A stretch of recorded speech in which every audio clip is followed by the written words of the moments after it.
রাসূল করিম সাল্লাল্লাহু আলাইহি ওয়াসাল্লাম বলেন, দরিদ্র সাহাবীরা একবার নবী করিম সাল্লাল্লাহু আলাইহি ওয়াসাল্লামের কাছে এসে বলে, ইয়া রাসূলুল্লাহ, ধনী সাহাবীরা তো হজ করে, ধনী সাহাবীরা উমরা করে, ধনী সাহাবীরা জিহাদে রত হয়, ধনী সাহাবীরা নানান কাজ টাকা পয়সা দিয়ে তারা করে ফেলে, আমরা গরিব হওয়ার কারণে এই আমলগুলো তো আমরা করতে পারি না।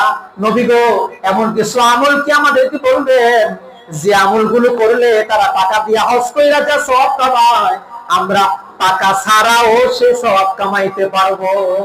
সুবহানাল্লাহ। রাসূল করিম সাল্লাল্লাহু আলাইহি ওয়াসাল্লামকে এইভাবে যখন বলা শুরু করলেন, রাসূল করিম সাল্লাল্লাহু আলাইহি ওয়াসাল্লাম বললেন, হ্যাঁ হ্যাঁ, আমি কি তোমাদেরকে এমন কিছু আমলের কথা বলবো না যে আমলগুলো তোমরা টাকা ছাড়া হজের সওয়াব পাবা, টাকা ছাড়া উমরার সওয়াব পাবা? সাহাবায়ে কেরাম বলেন, ইয়া রাসূলুল্লাহ, টাকা ছাড়া যাকাতের সওয়াব পাওয়া যাবে, টাকা ছাড়া উমরার সওয়াব পাওয়া যাবে, টাকা ছাড়া হজের সওয়াব পাওয়া যাবে, আমরা তো এটার জন্যই আসছি, আপনি আমাদেরকে তাড়াতাড়ি এমন কিছু আমলের কথা বলেন। রাসূল করিম সাল্লাল্লাহু আলাইহি ওয়াসাল্লাম বললেন, শোনো, তাহলে খুব মনোযোগ দিয়ে শোনো, তোমরা যদি, আমি এখন তোমাদেরকে যে আমলের কথা বলবো, এই আমলগুলো তোমরা যদি নিয়তের সাথে করতে পারো, তো তোমাদের পিছনে যারা আছে কোনদিন তোমাদের স্তরে তারা পৌঁছাতে পারবে না, তোমরা হবে পৃথিবীর সর্বশ্রেষ্ঠতম মানুষদের অন্তর্ভুক্ত। তবে যদি কেউ এই আমলটা করে, তবে তো তারা তোমাদের সমকক্ষ হয়ে যাবে। তোমরা প্রত্যেক নামাজের পর 33 বার সুবহানাল্লাহ বলবে। সুবহানাল্লাহ বলেন না?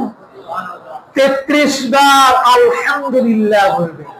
আলহামদুলিল্লাহ বলে, আর 33 বার আল্লাহু আকবার বলবে।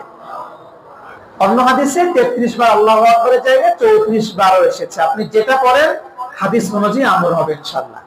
আপনি 33 বার সুবহানাল্লাহ, 33 বার আলহামদুলিল্লাহ, 33 বার আল্লাহু আকবার যদি আপনি নিয়ত করে পড়তে পারেন, যে আল্লাহর নবী বলেছে ফরজ নামাজের পরে কেউ যদি 33 বার সুবহানাল্লাহ, 33 বার আলহামদুলিল্লাহ, 33 বার আল্লাহু আকবার কেউ যদি নিয়ত করে, হজ উমরার সওয়াব আল্লাহ দিবেন, যাকাতের সওয়াব আল্লাহ দিবেন, এটা নিয়ত করে কেউ যদি পড়ে, ঠিক হোক, তাকে প্রত্যেক ফরজ নামাজের পরে হজের সওয়াব দেওয়া হবে, উমরার সওয়াব দেওয়া হবে।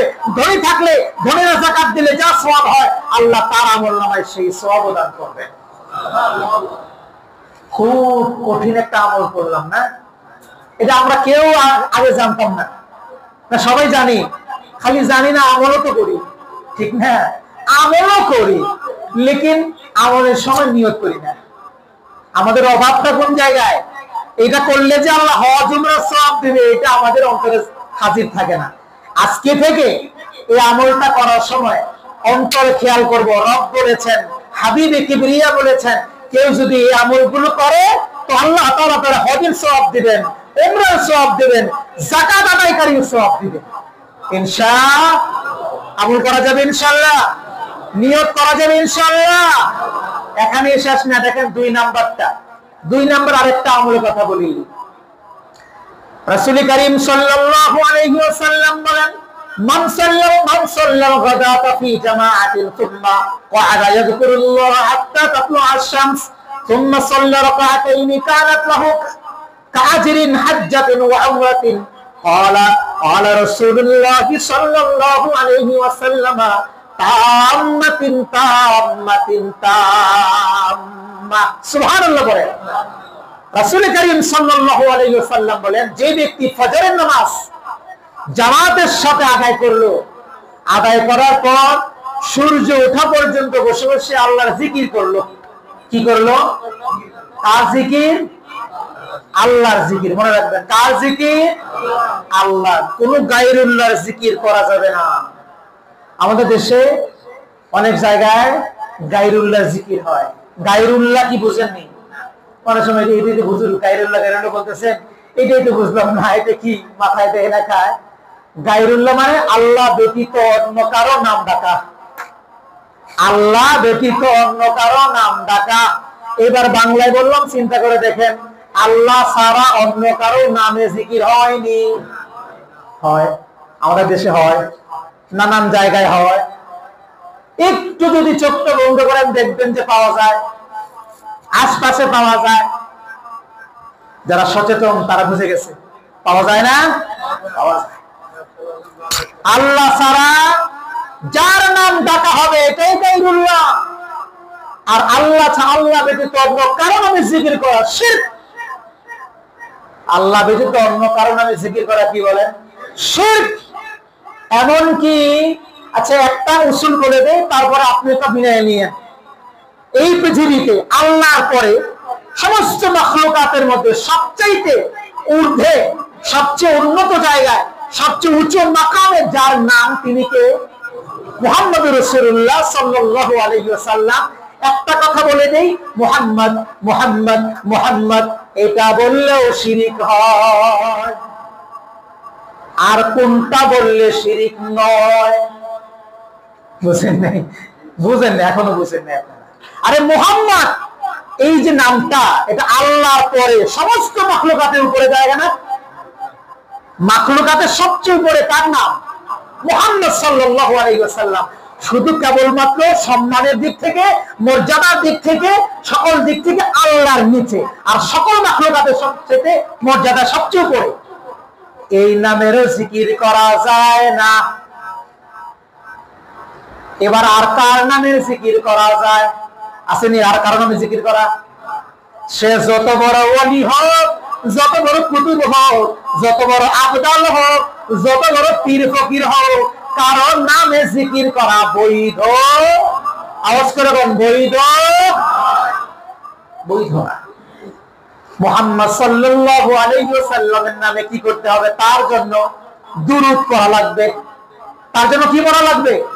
আল্লাহ তার জন্য দুরূদ পড়েছেন, ফেরেশতারাও তার জন্য দুরূদ পড়ে, মাখলুকাত তার জন্য দুরূদ পড়ে। আপনার আমার সদা সর্বদা তার জন্য দুরূদ পড়া লাগবে। কথা ঠিক কিনা? কিন্তু জিকির করতে হবে কার? কার? আরেকবার বলেন, আল্লাহর জিকির করতে হবে, গায়রুল্লাহর জিকির করা যাবে না। আপনার কষ্ট লাগলেও আমাকে কথাগুলো বলতে হবে। যদি আপনি গায়রুল্লাহর জিকির করেন, বিশ্বাস করেন আপনার অজান্তেই আপনি মুশরিক হয়ে যাবেন। আপনার অজান্তেই মুশরিক হয়ে যাবেন। এতক্ষণের এই ফায়দা, এতক্ষণের ওয়াজ কোনো কাজে আসবে না যদি আপনি মুশরিক হন। ইমানদারের জন্য হবে নেক। নেকগুলো কার কারণ হবে? ইমানদারের কারণ হবে। মুশরিকের জন্য কোনো নেক কারণ হবে? ট্রেডিশনাল নাম্বার সাবজেক্টে যে 33 পায়, কমপক্ষে তার জন্য অপশনাল নাম্বার যোগ হওয়ার সম্ভাবনা আছে। কথা কন ঠিক কি না?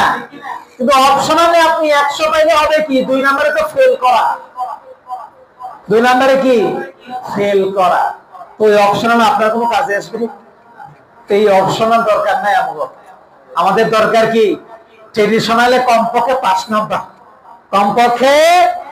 সেটা হলো শিরিক থেকে মুক্ত হয়ে আপনি আমল যদি কমও করেন, কিন্তু শিরিক মুক্ত, শিরিক থেকে মুক্ত, আল্লাহ তাআলা আপনাকে দয়া করে জান্নাত দিবেন ইনশাআল্লাহ। ইয়া নাস আখলিস দীনাকা ইয়াকফিকাল আমালুল কলিল। অল্প আমল তোমাকে নাজাতের জন্য যথেষ্ট হয়ে যাবে তোমার জন্য, কিন্তু সেই অল্প আমলটা তোমার শিরিক যুক্ত হওয়া যাবে না, শিরিক মুক্ত হওয়া লাগবে। বুঝে আসছেন যেটা বলতেছিলাম? তারপরে আল্লাহর নামে জিকির করার পরে সূর্য ওঠা পর্যন্ত বসে 2 রাকাত নামাজ আদায় করলো, ইশরাকের নামাজ। কয় রাকাত নামাজ? 2 রাকাত নামাজ। আল্লাহর নবী বলেন, যদি এই 2 রাকাত নামাজ বান্দা পড়তে পারে, তো একটি হজ এবং একটি উমরার সওয়াব আল্লাহ তাআলা তার আমলনামায় দান করে দিবেন। দেখেন হাদিসের শেষ অংশে রাসূল বলেন, ক্বালা রাসূলুল্লাহ সাল্লাল্লাহু আলাইহি ওয়াসাল্লাম তাম্মাতিন তাম্মাতিন তাম্মা। ও মিয়া, অর্ধাঅর্ধি আল্লাহ দিবেন না, 3 ভাগের 1 ভাগ দিবেন না, 2 ভাগের 1 ভাগ 1/3 এরকম করে দিবেন না। আল্লাহ পূর্ণ হজের সওয়াব, পূর্ণ হজের সওয়াব, পূর্ণ হজের সওয়াব দান করবেন। সুবহানাল্লাহ। রাসূল 3 বার বলেছেন তাম্মাতিন তাম্মাতিন তাম্মা।